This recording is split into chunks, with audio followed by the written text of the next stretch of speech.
ஜூலை 10ஆம் தேதி விஜய் அங்க போறாரு. கரூர் போறாரு. அவர் என்ன பண்ணணும்னு நீங்க எதிர்பார்க்கிறீங்க? கரூர் போலன்னு 6 மாசமா சொல்லிட்டு இருக்கோம். இப்போ கரூர் போறோம். அதிமுகவை விட்டு வருபவர்கள் அதிமுக இனிமேல் வெற்றி பெறும் என்ற நம்பிக்கையை இழந்து விட்டார்கள். செந்தில் பாலாஜியும் சேர்த்து விட்டுலாமே தாவேக்கால. பழைய கணக்கு ஒண்ணு இருக்கு சார். அந்த கணக்கை முடிக்காம நான் விட மாட்டேன்னு இருக்காரு ஆதவ அர்ஜுனா. செந்தில் பாலாஜியை ஏன் தாவேக்கா அப்கோர்ஸ் கரூர் சம்பவத்தை பேக்ரவுண்டா வச்சு அவர்கள் டார்கெட் பண்ணலாம். இந்த கட்சிக்குள்ள வந்தீங்கன்னா நீங்க நேர்மையா தான் இருக்கணும், மக்களுக்காக தான் உழைக்கணும், ஊழல் பண்ண முடியாது. எப்படிங்க? அதுதான் சார் தாவேக்கா. நீங்க வாத்தியார பாத்திருப்பீங்க, இனிமேல் தளபதியை பார்க்க போறீங்க. அப்படிதான் சினிமா டயலாக் மாதிரி நீங்களும் போடுறீங்க.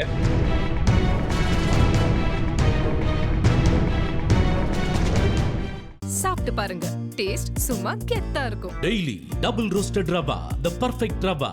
சார் கேப் ஆட்டோ பைக்னா ரெட் டாக்ஸி மட்டும்தான். ஐபிசி தமிழ் நேயர்களுக்கு வணக்கம். இன்றைய சிறப்பு நேர்காணலில் நம்மோடு இணைந்திருக்கிறார் அரசியல் விமர்சகர் சுமந்த் சி ராமன் அவர்கள். வணக்கம் சார். வணக்கம் சார். தாவேக்காவுல 2 விஜயபாஸ்கர்கள் இணைஞ்சிருக்கிறாங்க.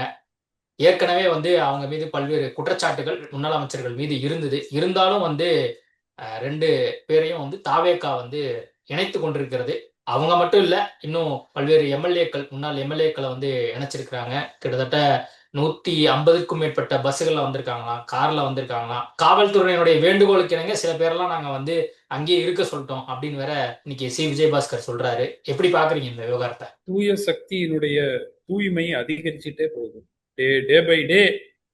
அதாவது டெல்லியில என்ன சொல்லுவாங்க, பிஜேபி தான் வாஷிங் மிஷின். அதில் யார் இணைந்தாலும் அவர்கள் எவ்வளவு பாவங்கள் செய்திருந்தாலும் அவர்கள் தூய்மையானவர்களாக மாற்றப்படுவார்கள். இதுதான் பிஜேபியினுடைய டெல்லியில அவங்களுக்கு அந்த பேர். இப்போ தமிழ்நாட்டுல தாவேக்கா அந்த மாடலை ஃபாலோ பண்றாங்கன்னு நினைக்கிறேன். ஏன்னா நீங்க என்ன சொன்னீங்க, மாற்றம், நேர்மையான அரசு. விஜய் என்ன சொன்னாரு? 3 விஷயம் சொன்னார்ல. நான் காசு வாங்க மாட்டேன், காசு வாங்கவும் விட மாட்டேன், வாங்கினவங்கள சும்மா விட மாட்டேன். 3 சொன்னதா இல்லையா? அப்ப அந்த 3வது எங்க போகுது? இப்போ உடனே இது கேட்டாக்க என்ன பதில் சொல்லுவாங்க தெரியுமா? நாங்க கேஸ் எல்லாம் என்ன விட்ராவா பண்ணோம். சட்டம் கடமையை செய்யும். சட்டம் தன் கடமையை தானா செய்யாதுங்க. நீங்க ப்ராசிக்யூஷன் நடத்தினாதான் சட்டம் அந்த கடமையை செய்யும். இப்போ 2G கேஸ் இருக்கு. எப்போ அப்பீல் போச்சு? 2018 19 ஏதோ சம்திங். இப்போ கிட்டத்தட்ட 6 வருஷம் ஆயிடுச்சு. ஒரு இன்ச் நகர்ந்திருக்கா? ஏன் நகர்ல? அது உடனே நீதிமன்ற டிலே. நோ, ப்ராசிக்யூட்டிங் இங்க தாங்க நடத்தணும். அவங்க தாங்க பிரஷர் போடணும். இந்த மேட்டர் ரொம்ப நாளா போயிட்டு இருக்கு, ஏன் இது நாட்டுக்கு முக்கியமான ஒரு கேஸ், ஏன் நடவடிக்கை எடுக்கப்படவில்லைன்னு கேட்கணும். அதெல்லாம் ஆகல. சோ அதுவே அப்படியே உட்காந்து இப்ப இங்கேயோ அதுதான் ஆகும்.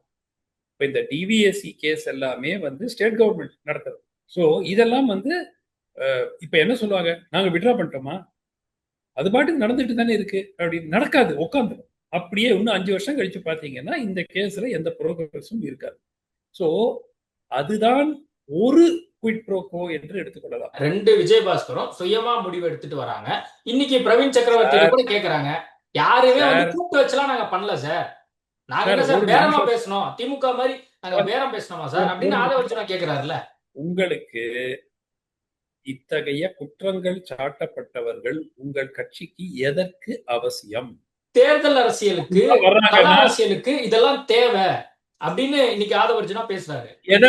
எதெல்லாம் தேவை? முன்னனுபவம் கொண்டவங்க, ஒரு கட்டமைப்பு கட்சி, அங்கிருந்து சார்ஜ் ஷீட் பண்ணவங்க எல்லாம் உங்களுக்கு தேவையா? சார்ஜ் ஷீட் பண்ணவங்க மட்டும்தான் உங்களால வச்சுதான் உங்க கட்சி நடத்தணுங்கிற ஒரு நிர்பந்தம் இருக்கா உங்களுக்கு? அப்ப நீங்க எப்படி மாற்றம்? நீங்க மாற்றம் சார், நாங்க வேற ஒரு அரசியல் கட்சிங்க சார். மாற்றத்தை மக்கள் கொடுத்தாங்க சார்.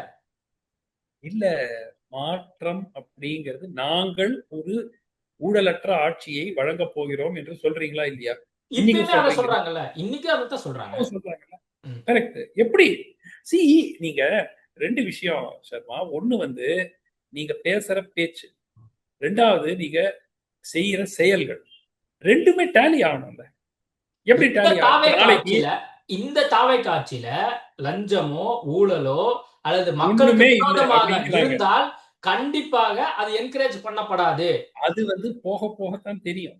அது இப்போதைக்கு தெரியாது, போக போகத்தான் தெரியும். சார் இவர்கள் இதுக்கு முன்னாடி எப்படி வேணா இருக்கட்டும் சார். ஆனா இந்த கட்சிக்குள்ள வந்தீங்கன்னா நீங்க நேர்மையா தான் இருக்கணும். மக்களுக்காக தான் உழைக்கணும். ஊழல் பண்ண முடியாது. எப்படிங்க எப்படிங்க எப்படிங்க அதுதான் சார் தாவேக்கா. அதிகாரம் நீங்க அப்படி சரி. வாத்தியார ஒரு பார்த்திருப்பீங்க. நிமிஷம். இனிமேல் தளபதிய பார்க்க போறீங்க. இளைய தளபதி அப்படி மாதிரி தளபதிய பார்க்க போறீங்க.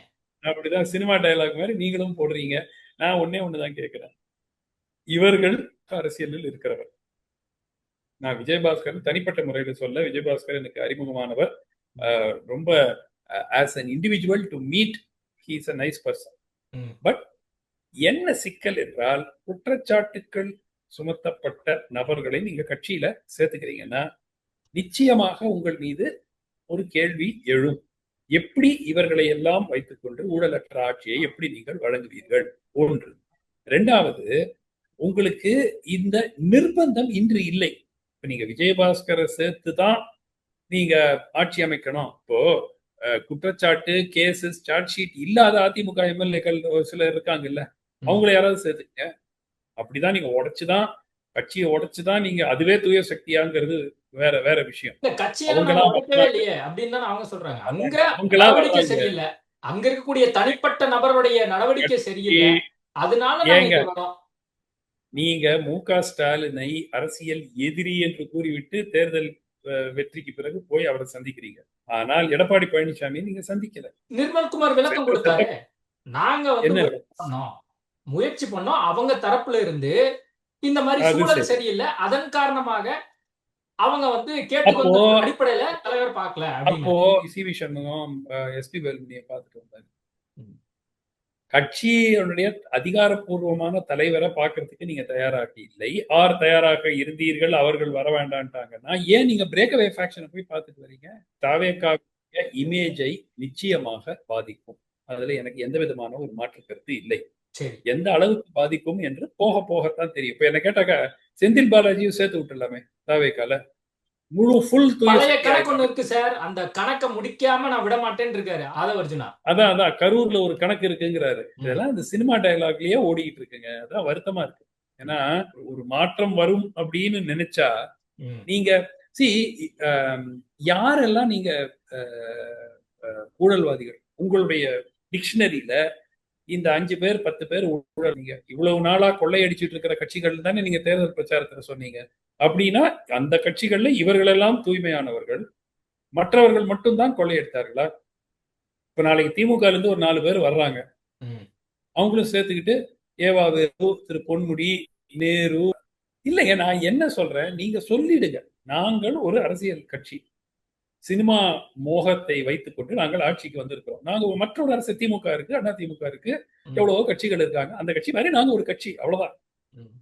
நீங்க மக்களிடையே நாங்கள் மாற்றத்தினுடைய உருவம், எல்லாத்தையும் தலைகீழ மாத்த போறோம், ஊழலற்ற ஆட்சியை கொடுக்க போறோம், எதுக்கு இந்த டயலாக்? இல்ல இந்த விஷயத்த காங்கிரஸ் கட்சியினர், கம்யூனிஸ்ட் கட்சியினர், விடுதலை சிறுத்தைகள் கட்சி தலைவர் எல்லாரும் சொல்ல ஆரம்பிச்சிட்டாங்கல்ல. மக்கள்லாம் இப்போ கவர்மெண்ட் ஆபீஸ் எல்லாம் போனா லஞ்சம் எல்லாம் வாங்குறது இல்ல, ஊழல் எல்லாம் நடக்கிறது இல்ல அப்படிங்கிற செய்தி வருது. ஒண்ணுமே நடக்கிறது அப்படிங்கிறாங்கல்ல.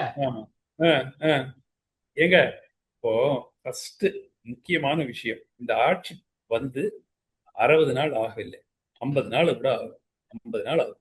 இந்த 50 நாள் அப்படிங்கிறது ஒரு ஆங்கிலத்துல ஒரு பழமொழி இருக்கு, new broom sweeps clean. New ப்ரூம்னா புதிய தொடப்பம் முதல்ல பயன்படுத்தும் போது அந்த இடத்த ரொம்ப கிளீன் பண்ணும். அது ஒரு 3 மாசம் ஆனப்புறம் அது பழைய தொடப்பம் ஆயிடுச்சுன்னா அதுக்கப்புறம் அந்த எஃபெக்ட் அந்த இடத்த கிளீன் பண்றதுல குறைஞ்சிடும். சோ இது ஆங்கில பழமொழி, ரொம்ப நாளா இருக்கு, நியூ ப்ரூம் ஸ்வீப்ஸ் கிளீன்.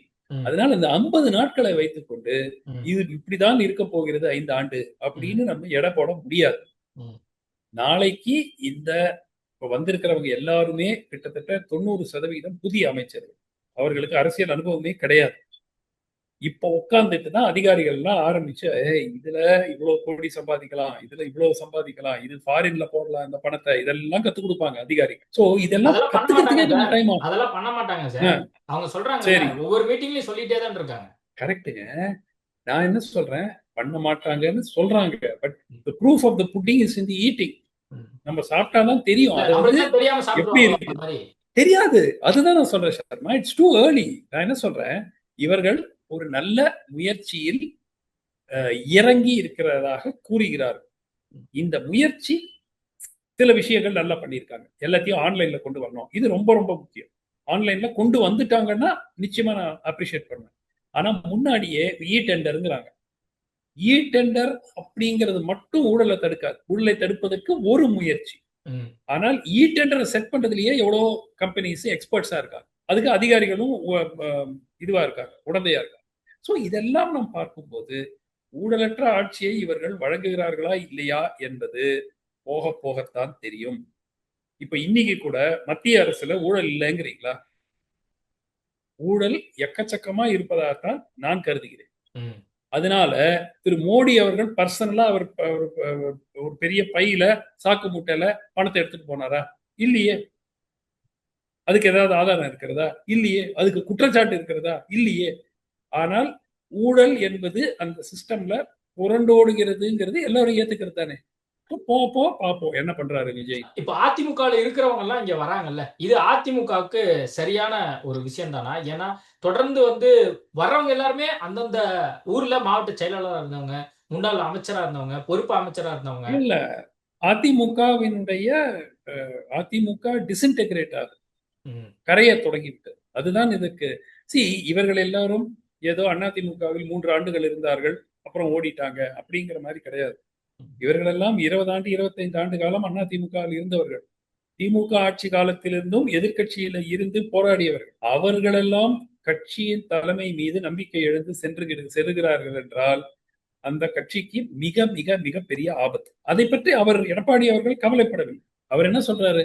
போறவங்க எல்லாம் துரோகிகள், துரோகிகள் போயிட்டாங்க, எல்லாரும் தொண்டர்கள் எல்லாம் மகிழ்ச்சியா. தொண்டர்களே இருக்க மாட்டாங்க இன்னும் கொஞ்ச நாள். இப்ப இன்னைக்கு விஜயபாஸ்கர் கூட போனாங்களே, அவங்க எல்லாம் தொண்டர்கள் கிடையாதா? இவருக்கு என்ன தொண்டர்கள்னா வேற ஏதாவது ஒரு குவாலிபிகேஷன் இருக்குமா? விஜயபாஸ்கரோட 2 விஜயபாஸ்கரோட போனவங்களும் தொண்டர்கள் தானே. எந்த தொண்டர்கள் இவர் பார்த்தாரு? அப்படியே சந்தோஷமா இருக்கிறவங்க யாராவது ஒரு 4 ஜால்ராக்களை வச்சுக்கிட்டு அந்த கட்சி அழிவை நோக்கி போய் கொண்டிருக்கிறது. மிகவும் வருந்தத்தக்க ஒன்று. எம்ஜிஆர் துவங்கிய கட்சி, ஜெயலலிதா அவர்கள் வளர்த்த கட்சி.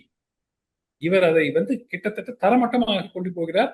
தன்னுடைய பதவியை பாதுகாக்க வேண்டும் என்பதை தாண்டி எந்த ஒரு எண்ணமும் அவரிடம் இல்லை. துரோகி அப்படிங்கறத அவர் திரும்ப திரும்ப சொல்லிக்கிட்டே. எல்லாருமே துரோகிங்க, எல்லாரும் துரோகிங்க. ஓபிஎஸ் துரோகி, டிடிவி துரோகி, வைத்தியலிங்கம் துரோகி, வேலுமணி துரோகி, இவங்க விஜயபாஸ்கர் 2 விஜயபாஸ்கர் துரோகி. அப்ப யாருதான் துரோகி இல்ல? உங்களுடைய தலைமையை யார் கேள்வி கேட்டாலும் அவர்கள் துரோகிகள். கரெக்டா? அவ்வளவுதான். டெபினிஷன் ஆஃப் துரோகி எஸ் எனிபடி. இவருடைய தலைமையை ஏத்துக்கிட்டா நீங்க துரோகி இல்ல, நீங்க நல்லவர். அது எப்படிங்க ஒரு கட்சி இவ்வளவு பெரிய தோல்வி பிறகு கேள்வி எப்படி கேட்காம இருப்பாங்க? இந்த கட்சி மீது விசுவாசம் இருக்கக்கூடிய ஒவ்வொரு தொண்டரும் கேள்வி கேட்கணும்.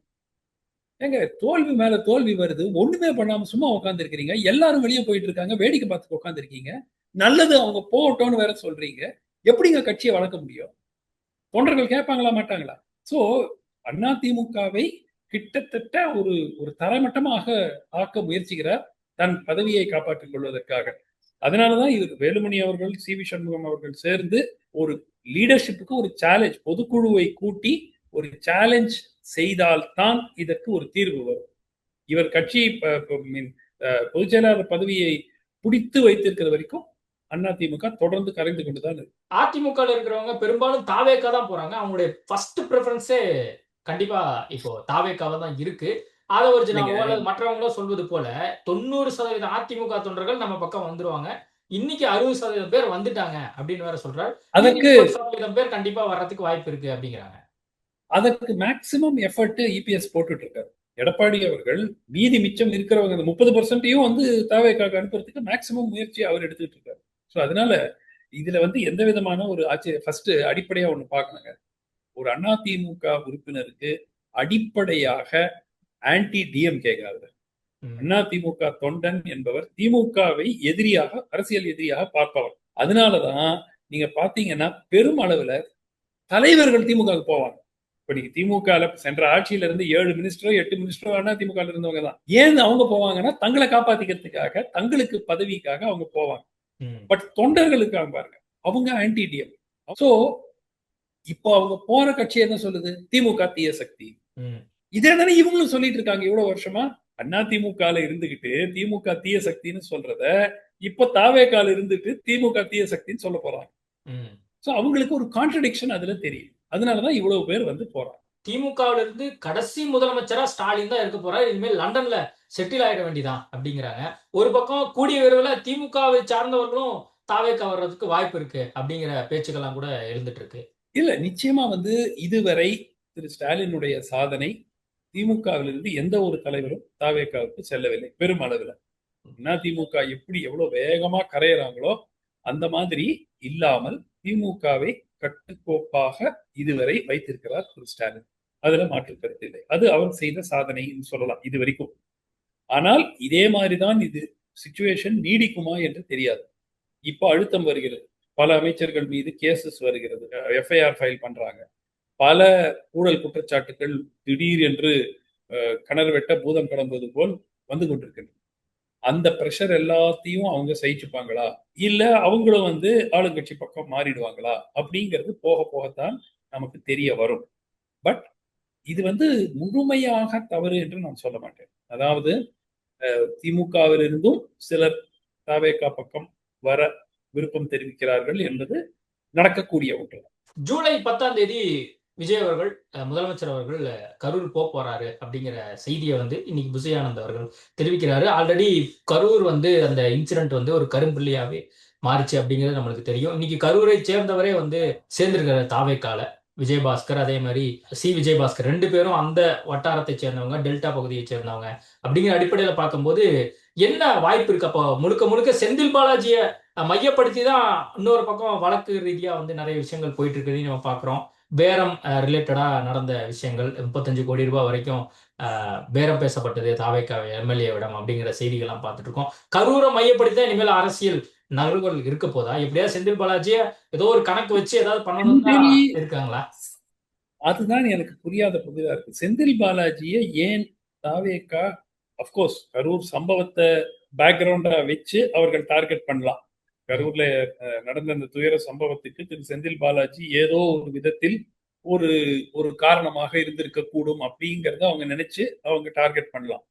பட் அதை தாண்டி காலகட்டத்துல செந்தில் பாலாஜி திமுக விட்டு விலகிடுவாரு அப்படிங்கிற ஒரு பேச்சு ஒரு 3 வாரத்துக்கு 4 வாரத்துக்கு முன்னாடி இருந்தது. இப்ப கொஞ்சம் அது இல்ல. பட் அவரை டார்கெட் செய்தால் அவர்கள் இப்போ ஆதவர்ஜுனா சொன்னார்ல, கொஞ்சம் விட்டு போன கணக்கு எல்லாம் செட்டில் பண்ண வேண்டியிருக்கு கரூர்ல அப்படின்னாரு இல்லையா?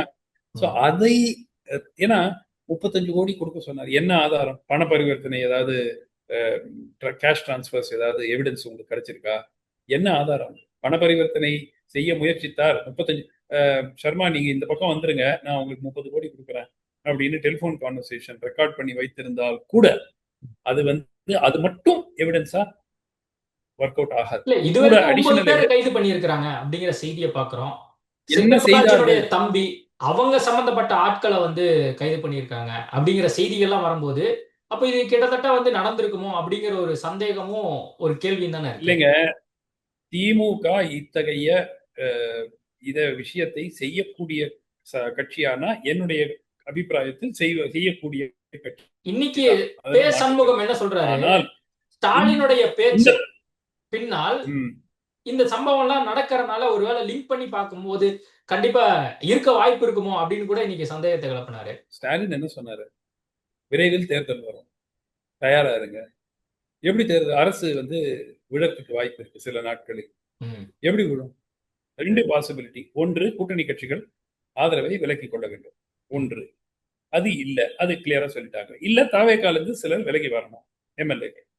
வேற எப்படி அரசு விழும்? அதிமுக சேர போறது இல்ல சார் கூட்டணியா. அங்க இருந்து சில எம்எல்ஏக்களை வாங்க போறாங்கல்ல சார், அதனால வந்து இவங்க இப்படி பண்ணிடுவாங்க சார் அப்படிதானே சார் சொல்லுவாங்க. அது சரி. இல்ல, திமுக சேரும் முயற்சி முடிந்து போன ஒரு முயற்சி. இல்ல, இன்னும் முயற்சி நடக்குது அப்படின்னு நிர்மல்குமார் தொடர்ந்து சொல்லிட்டே இருக்காரு.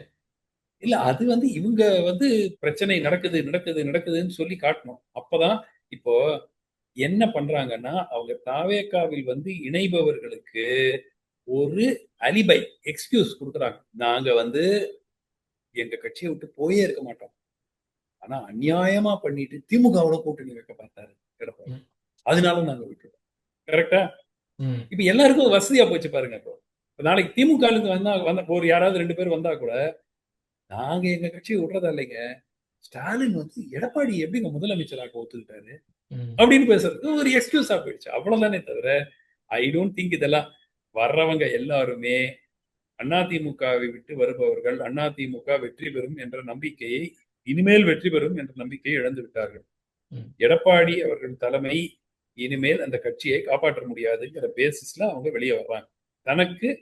தங்களுடைய அரசியல் எதிர்காலத்தை பாதுகாப்பதற்காக வருகிறார். ஜூலை 10ஆம் தேதி விஜய் அங்க போறாரு, கரூர் போறாரு. அவர் என்ன பண்ணணும்னு நீங்க எதிர்பார்க்கறீங்க? குடும்பங்களை தான் ஏற்கனவே சந்திச்சாச்சு.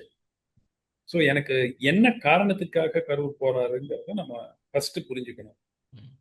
கரூர் போகவில்லை என்று பல குற்றச்சாட்டுகள் அவர் மீது வைக்கப்பட்டன. ஆனால் அது அந்த நிகழ்வு நடந்த அடுத்த சில நாட்களில் அதுக்கப்புறம் தான் குடும்பங்களை மகாபலிபுரம் அந்த ஹோட்டல்ல அவர் தனித்தனியாக சந்தித்ததாக செய்திகள் வந்தது. கரெக்டா? அப்ப இப்ப எதுக்கு கரூர் போறாரு? ஏதாவது அரசு நலத்திட்டங்களை துவக்கி வைக்கிறதுக்கா? என்ன காரணம்? இப்ப கோவை போறதோ மதுரை போறதோ போன்ற கரூருக்கு போறாரா? என்ன வாட் இஸ் தி லாஜிக்? புரியல. கரூர் போலன்னு 6 மாசமா சொல்லிட்டு இருக்கோம். இப்ப கரூர் போறாரு, அவ்வளவு. அதுக்கு ஒரு பெரிய சிக்னிபிகன்ஸா நான் பார்க்கணும். ஓகே சார், நிறைய விஷயங்கள் குறித்து பேசியிருக்கோம். நேர்காணல் கொடுத்ததுக்கு மிக நன்றி. சாப்பிட்டு பாருங்க, டேஸ்ட் சும்மா கெத்தா இருக்கும். Daily double roasted rava, the perfect rava. Sir cab auto பைக்குன்னா ரெட் டாக்ஸி மட்டும்தான்.